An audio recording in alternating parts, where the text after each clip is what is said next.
actually white peoples need to decolonize their minds as well, because it says you, as a white person with a white curriculum, you're going to internalize superiority and you're going to have a very limited worldview. Well, hello, we're going to see a lot of this young lady through this video. She is an anti-racist. Now, you probably know an anti-racist is someone who thinks more or less you're a racist if you think you just should treat everyone the same, treat everyone with respect, be civil to people. That's not good enough. That's not good enough to be an anti-racist, because anti-racists have normally swallowed whole what's known as critical race theory. Now, through this video, it will become a bit clearer the different aspects of critical race theory. But to sum it up, the idea is that everything's racist, so everything needs to change to become anti-racist. Discrimination is the driving force of every aspect of life. Group identity is the most important feature of life, especially racial identity. That should be uppermost in our minds all the time. And basically, the races are locked in a power struggle. So in Scotland, for example, there's a war going on between black people, black, Asian, minority ethnic people, and white people. And it's a zero-sum game, and the black, Asian, minority ethnic people have got to fight back to wrest the power from the white people. So it's sort of neo-Marxist point of view. There's oppressed and oppressors. White people are the oppressors. Black, Asian, minority ethnic people are the oppressed. And it goes on from there. So the young lady we saw there is called Melina. I haven't heard her name pronounced. I've only seen it written, so this is my best effort. Valdelièvre, maybe? And she is a radical critical race theory activist. She's got pretty extreme views about race and racism. In fact, sometimes when she speaks, I think it actually starts to sound racist. Now, you may be thinking, why am I interested in the views of just one young lady on the internet just speaking this, fashionable, in my view, dangerous, divisive ideology? Well, she started a blog and a website in Scotland, helped to start it, called the Anti-Racist Educator. And it's full of articles addressing Scottish education through the lens of critical race theory. I mean, for example, a lot of schools in Scotland have a police officer stationed on the campus, which I think is just an appalling state of affairs, that's necessary. But the Anti-Racist Educator blog, they also think is an appalling state of affairs, because they've taken on the whole Black Lives Matter, defund the police type thing. So their idea is, black people and the police are in some sort of constant battle. So having police in school campuses obviously is, like everything else, is racist. So here's a quote from their article about that. Our joint campaign is a call to better understand how this setup has been experienced in Scotland, to then lay a path towards an education system free from carceral logics. I had to look that word up. It means to do with prison. So logic to do with prison that are often at odds with goals of equity, of educational outcomes, and teaching towards racial justice. In other words, having police officers stationed in schools to help teachers maintain order in schools, that's some sort of prison logic and is at odds with racial justice. Again, the battle idea, there's a battle between black people and the police, and they want to take that ideology into schools and encourage black students to resent the presence of police officers in the schools. So she was involved in starting that blog and website. What then? Well, you can guess what's coming next. What do you think the next step in her career was? You guessed it. She's been taken on, employed by Education Scotland, the Scottish Government's education agency, as an expert in anti-racist education.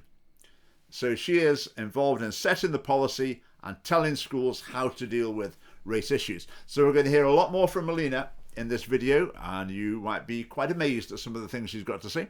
We're also going to hear from one of the other golden girls of anti-racist education in Scotland. That is a lady called Khadija Mohammed, who's, you see her writing for GTCS, and she's just part of the blob, the Scottish educational establishment. Khadija Mohammed, I mean, you can't get much more of a Muslim name than that, can you? Khadija is the name of Muhammad's first wife. If I remember rightly, he married when he was 25, she was 40. And Muhammad didn't have another wife until after Khadija died, and she was a wealthy businesswoman.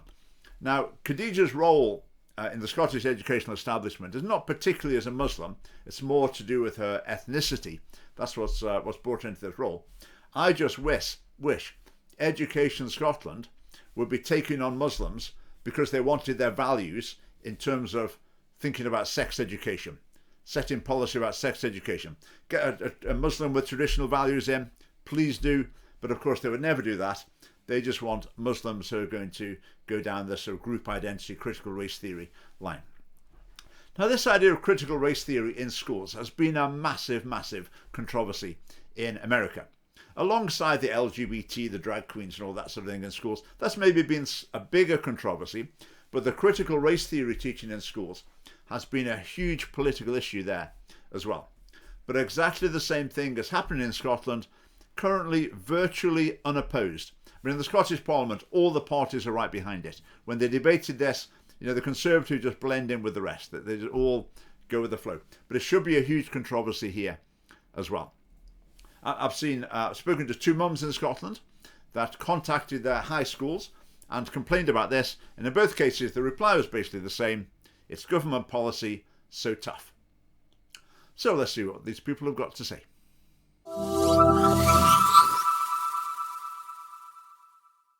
Racism being a white problem. So just a little reminder that for teachers of color in white institutions. Whoa, hang on a minute. They're not white institutions. The fact that a school happens to have more white kids or more staff does not make it a white institution. So what the message is here is to pupils of other races, the school you're in is white. In other words, the school is alien to you. The school is hostile to you. You don't fit in the school. The school is not for you. What exactly does that achieve for a young person?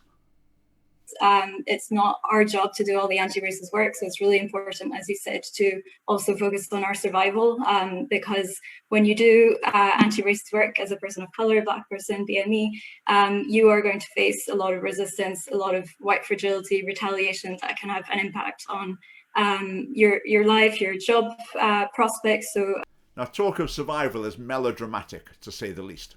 But she also talks about resistance.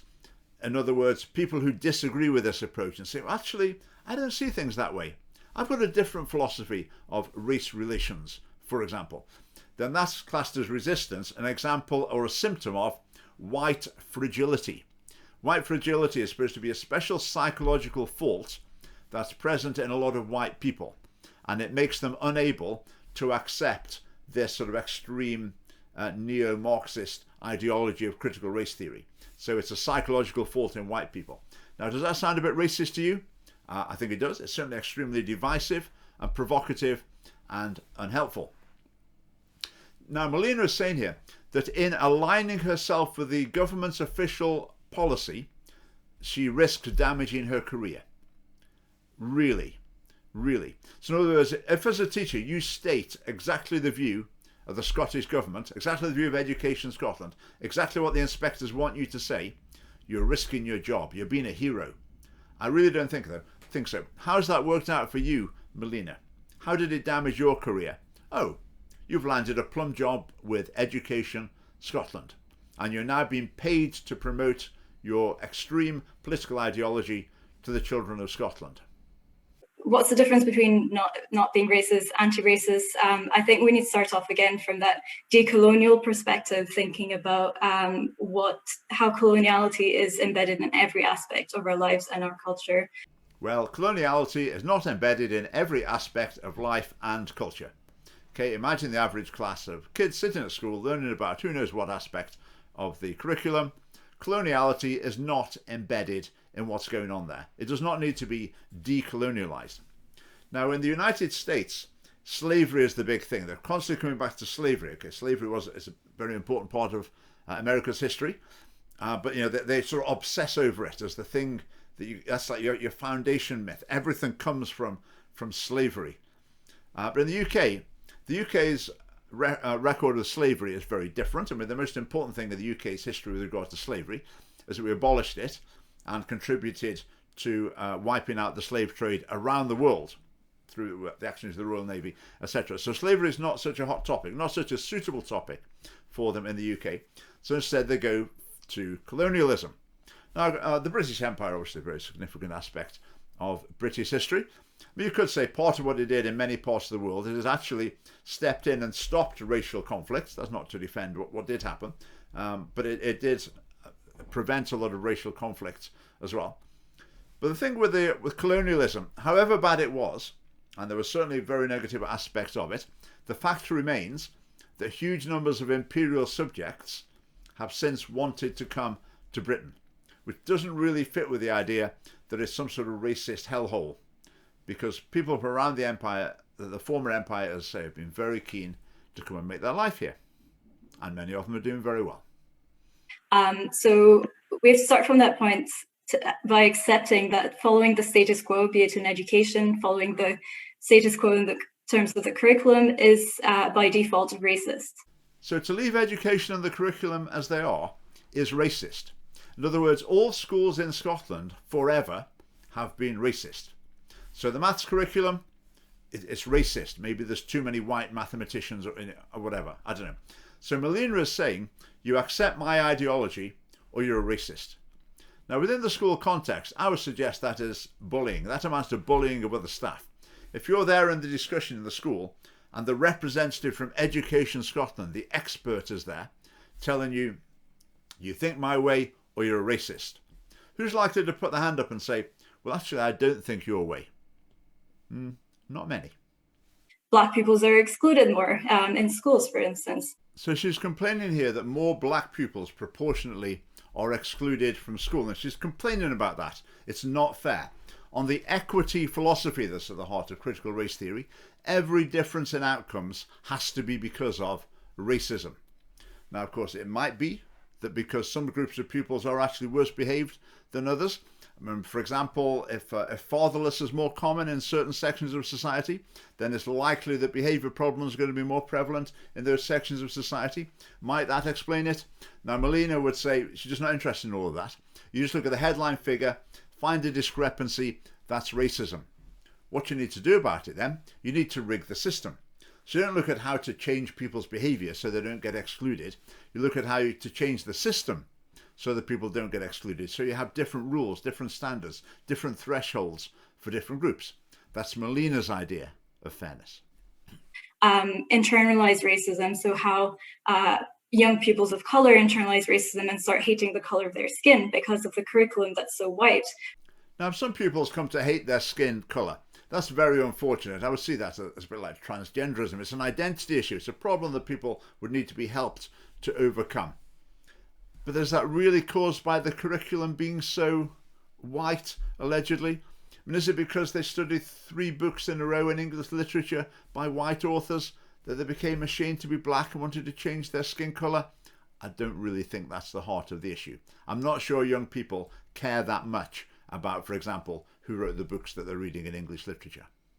Actually, white pupils need to decolonize their minds as well, because it's as Mugwena was saying in his presentation that you, as a white person with a white curriculum, you're going to internalize superiority and you're going to have a very limited worldview, as Pamela was explaining really well. So white people need to decolonize their minds. Now, by that she means white people need to accept her ideology. Now, I do feel that's quite an offensive generalization. She says a white curriculum leads to white supremacism and a limited outlook.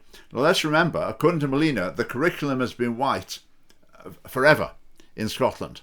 And so I assume she thinks that all white people in Scotland have these white supremacist views and a limited outlook as a result of it. So with the curriculum, are there too many white people in it? I mean, in most subjects, there are actually not that many people at all, because what you're studying isn't actually about people.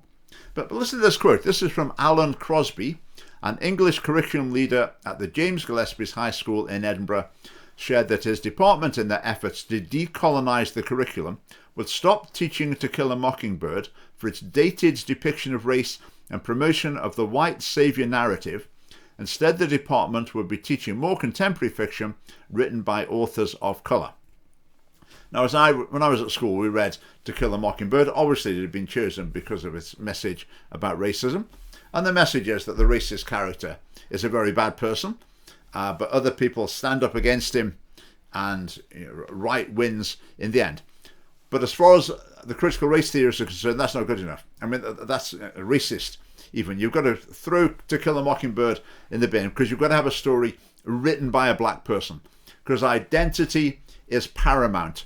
There are different sorts of people in the world according to race, and that is a fundamental difference. Those differences are irreconcilable, and a person can only relate to someone of their own race. They can only be represented by, they can only learn from, they can only take a good example from someone of their own race. That's the belief, which is just not true.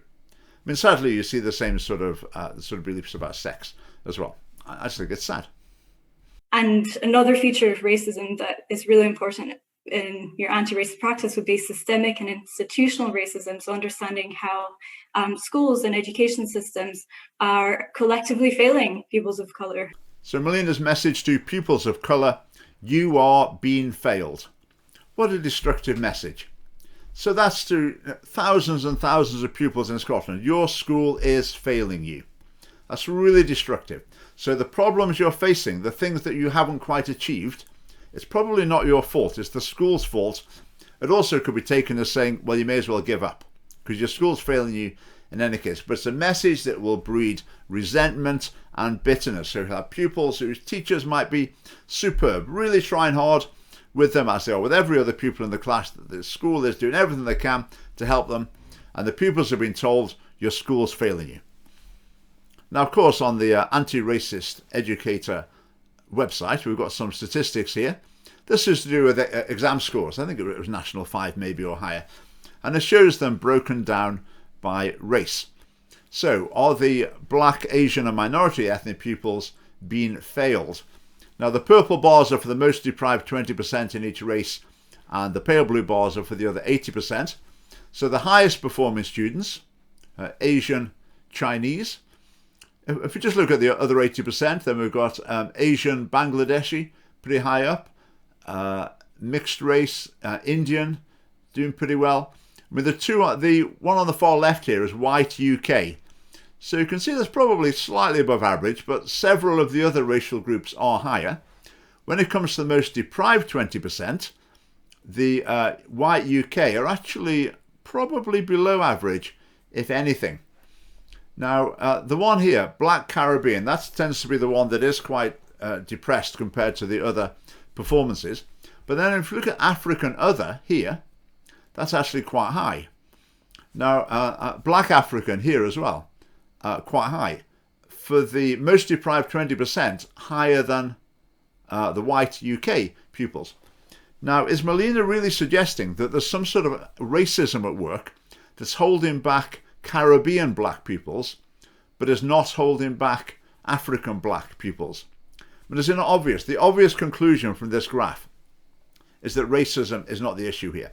There are factors, it seems, that are causing these variations, but it's a pretty tall order to come to the conclusion that it's racism, looking at that chart. Now, of course, when Melina looks at it, it's always going to show racism. Unless that graph came out with a perfect dead straight line across all of them, it was going to show racism one way or another. But it's also about questioning those practices, those achievement attainment practices that are causing exclusion and marginalization, so more a systemic level. So if different racial groups are getting different exam results, on average, obviously the exam system needs to change. Now this fits in very nicely with the philosophy that's gathering momentum in the Scottish educational establishment. That is the belief that exams should be abolished because they produce inequity. If you're going to get the same results from every group, you don't want any sort of meritocratic system. You want a system where either the teachers make up the grades or there's no such thing as passing or failing or whatever. But you certainly don't want exams that are marked by an objective standard. As I say, as far as Melina is concerned, if every group doesn't come out the same, the system is racist. Just for teachers of colour, for educators of colour, survival, acknowledging that taking care of yourself in a white institution is an act of resistance. Again, melodramatic. Taking care of yourself is an act of resistance. Your survival is your objective. It's just self-indulgent. But it's teaching children you are in hostile territory. Again, in this white school. That's such a destructive thing to be teaching children, or to be teaching other teachers as well. It's incapacitating, but fundamentally the most important issue is it's not true, but it's designed to produce a victim mentality, grievance seeking, bitterness, resentments. Are they positive emotions to instill in young people at school? I really don't think so. For pupils, it could be an anti-racist club or an affinity group for pupils of colour to get together and sort of process and verbalise their racialised experiences, because many schools don't have those spaces for them. This reminds me with the Thai campaign, the LGBT groups that are in schools. Melina wants there to be CRT groups, critical race theory groups. So you segregate the different races in school and you have a special club for Black, Asian, minority, ethnic pupils. Because, according to Melina, they're just a totally different sort of person. The only way they can really be themselves and relate to people is to be with their type of people, not with those white people. So again, obsession with race. Now, what would parents prefer? What would be healthier for these young people? Would they be healthier? Let's say, we've got a black kid in a school. Would they be better off going to the race awareness group? Or would they be better off going and joining in at the chess club or the choir or going and playing basketball or whatever? Or would it be better saying to their friends, right, friends, you all go and do what you're doing. I'm going to do the special race group. You can't come with me to that. I'm black, so I'm going to go to that instead. I don't think that's really what's best for them. But these groups, it's not that people think it's what's best for the children, really. They just think it's the best way to induct them into this political ideology. So-called failures of mine are not necessarily internal problems with me. It's also because of the white institutions that I work in. I just think that's so dangerous. Everyone has disappointments in their career. Everyone will be criticised at different points. But her message is, if that happens to you, resentment is the proper reaction. It's a really dangerous tactic. It's causing division. Now, there's another video. I won't show it. It would perhaps be unkind to show it. But they had an African lady who was saying that she was turned down for some jobs and she was told it was because her accent was too strong, basically. And listening to her speaking, her accent was very strong. And I would suggest perhaps it would have been the case that some pupils might have found it difficult to understand what she was saying. Now, whoever said to her in the interview feedback that your accent's too strong, I mean, they were taking their career in their hands. I mean, yeah, they were being very brave in doing that. But actually, that was the right thing to do, because if you say to the lady this was the issue, then that gives her the opportunity to think, okay, I'm going to work on that. I'm going to see what I can do to deal with that problem. Then I'll be able to get the job, teaching in a primary school or whatever. But of course, Melina encourages the opposite approach. It was racism. It wasn't anything to do with the fact, actually, that you weren't particularly easy to understand. It was racism. Yeah, I'll just end on allyship. White people need to step up and really keep up the momentum. I don't want to see people who've been using the Black Lives Matter hashtag stopping in a couple of months. Racism is not going to be dismantled overnight. Again, white people need to step up. The group generalizations. I mean, how would it feel if someone said, Pakistani people need to start doing this. Black people need to get their act together and do this. Afro-Caribbean people need it. If you say those things, people would quite rightly say, you shouldn't generalize like that. You should speak about the actual issue. So if your message is, people should get married and stay married, fathers, you should commit and, be a father to your children instead of being irresponsible. Okay, that's a general message to everyone. Now, if that's a particular issue, say, within the Afro-Caribbean community, it's not particularly helpful to say Afro-Caribbean men need to step up, because a lot of them will be doing everything right. So if you've got something to say about a particular issue, say it about the issue. You don't need to try and target a particular group. But the idea that, white people are to blame, again, that to me is just sounding racist. Of course, within Britain and around the world, there are plenty of other racisms as well, in addition to racism that might be found among white people to other races. Okay, lots of parts of the world are riven by racial tensions that involve non-white people. But within critical race theory, remember, there's got to be an oppressor, there's got to be an oppressed.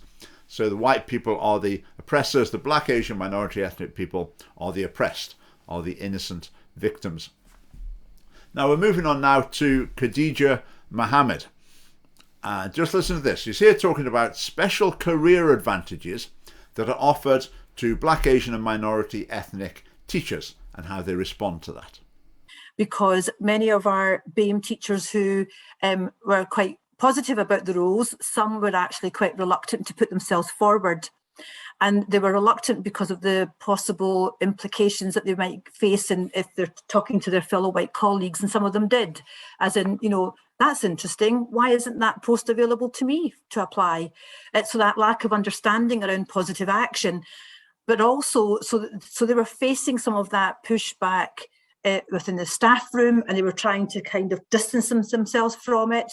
Some were saying, gosh, no, I don't want a step up, Khadija, because that's how they saw it. It was like a step up. Someone's giving me a hand up. And so it's this whole meritocracy debate. I want to get there on my own merit.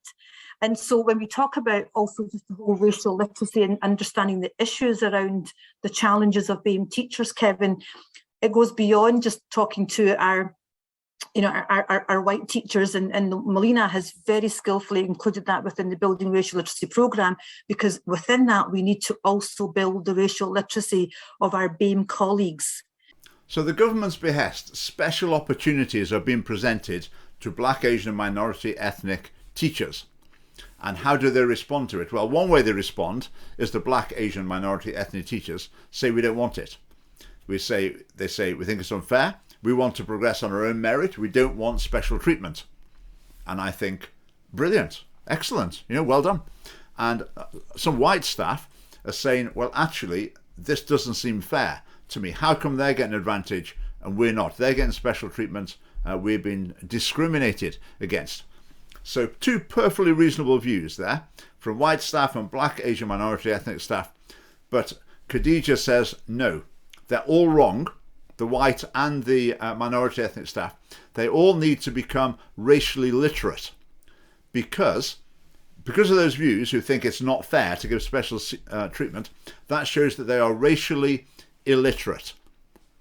Therefore, these minority ethnic staff need to be educated into critical race theory in order to become racially literate. I mean, racially illiterate, it's a pretty demeaning term, isn't it? But that's her response to people who hold, well, basically the view that I would hold, that you shouldn't offer special treatment like that. Just try and make it a level playing field for all. And actually, what questions are we asking at interview? I recently looked at a sample of questions that we ask within our interviews, and some of them, honestly, are so power-laden. There was one I came across that asked students, as teachers have to plan, organise, blah, blah, blah. Convince me that you'll be able to do this. Convince me? And I want to ask, who am I? I wouldn't want to ask a student that question, because that suggests to me this whole layer of power in there. And then we're also making assumptions about other things that we use with them. So let's take stock and think about those questions, but think about, why are we turning down the very few BAME students that are coming forward? They meet the criteria. They're coming in with what we're expecting, so they get to the interview stage. Something happens at that interview stage. And Rowina's unpacked that a lot, many times, but we're still getting them this. And then they text me saying, interview went really well. Then about 2 weeks later, they come back and say, I didn't get in. I mean, is that not just ridiculous? To say that the question is power-laden because it says, convince me that you have the qualities necessary for the course. I mean, that's the sort of interview question that's been used since time immemorial. But according to Khadija, it's racist, because everything's racist. Now, the lower level of acceptance of Black, Asian and minority ethnic applicants to teacher training courses, why might that be? Well, again, one issue might be, is their English language ability of a sufficient level? In some cases, it might not be. These applicants, are their average qualifications lower? They might be. I don't know. You'd want to know, wouldn't you? What subjects are they applying for? If the minority ethnic applicants are generally applying for English literature, art and geography, which might be much harder to get into than maths, physics and computer studies, for example. So that would be relevant to know. Also, if you have a special recruitment effort targeting a particular section of the applicants or potential applicants, then it's likely that you will draw in from a wider pool of applicants, which might mean that the overall quality from that group will be a bit lower. Now, all of those things are very relevant considerations, but as far as Khadija is concerned, I bet she hasn't looked at any of those. She's just not interested, Again, the headline figure is different, so it's racist. If the headline figure came out the other way, then, well, you just ignore it and move on and keep looking for the next grievance. Now, you can imagine admissions tutors operating within this environment. This is going to create a fear in them that they're going to be in trouble if they don't balance this up. So instead of just looking at the candidates on merit, they need to start ticking the boxes, keeping tallies of the different races. This is the equity mindset in action. Yeah, I really grappled with it. She talked about professional grooming, Kevin, and she said that by not being part of those social networks in school, when you don't go for the drink on a Friday evening after school, right? Because she's Muslim, she doesn't drink alcohol, so she doesn't want to be in that environment. And perhaps for the leadership team to think, well, can we find another place where she could still come along with us, feel comfortable? Because when in a pub environment, she had experienced some racist issues from the wider public. Again, more grievance mongering here. It's the same for everyone. It's nothing to do with race. Sometimes you'll be in a place of work and the main social activity that people are going to do, it might be something that you don't particularly like. It might be, let's say you're a male nurse working with a lot of female nurses. You might find that their conversation or their social activities don't particularly appeal to you. Okay, that's just the way it is. So you have to make a decision. You either say, it's not really my cup of tea, it's not my favourite thing, but I'm going to go for the sake of being part of it and maintaining social contact with my colleagues. Or alternatively, you could suggest to them, you say, how about we do this instead? Or you could even say, actually, this is not really for me. Could we think about something else? That's entirely up to you. But if you do choose to opt out of the social activity, then there's a bit of a price to pay for that. You're not going to be quite as linked in with your colleagues. Now, I say that's nothing to do with race. Nothing to do with race at all. Now, Khadija throws in at the end there that this teacher had experienced a racist incident in a pub before. That's why they didn't want to go to a pub. That's a pretty tenuous link, isn't it? If you did experience a racist incident in a pub, that's not an inherent feature of pubs. So the person just needs to get over that and then make a decision like an adult instead of turning it into a grievance and complaining about it. So here we've got an extreme divisive grievance mongering ideology being preached in school to teachers and to pupils. And the basic message is that there's a power struggle going on in society. It's minority ethnic versus white. Which side are you on? The battle's on. Let's get fighting. Is that really the message you want to deliver to every class of children in Scotland and every school? I would suggest that it is not. But what's going to happen when these children grow up with this mindset? What's that going to do to race relations, if you like, in the decades to come? Is it going to make them more harmonious or more fraught and fractured? I would suggest the latter. So this approach to so-called anti-racism is harming Black, Asian and minority ethnic students by telling them that they're victims.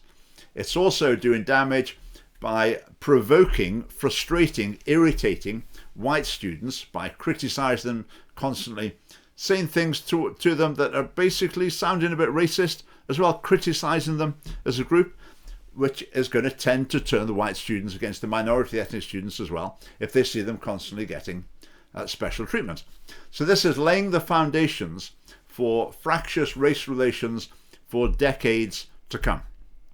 Now, if at this point you're thinking, oh yes, this is an absolute lot of nonsense, but, oh, not me though, I vote for the Conservatives. The Conservatives wouldn't have any of this nonsense going on.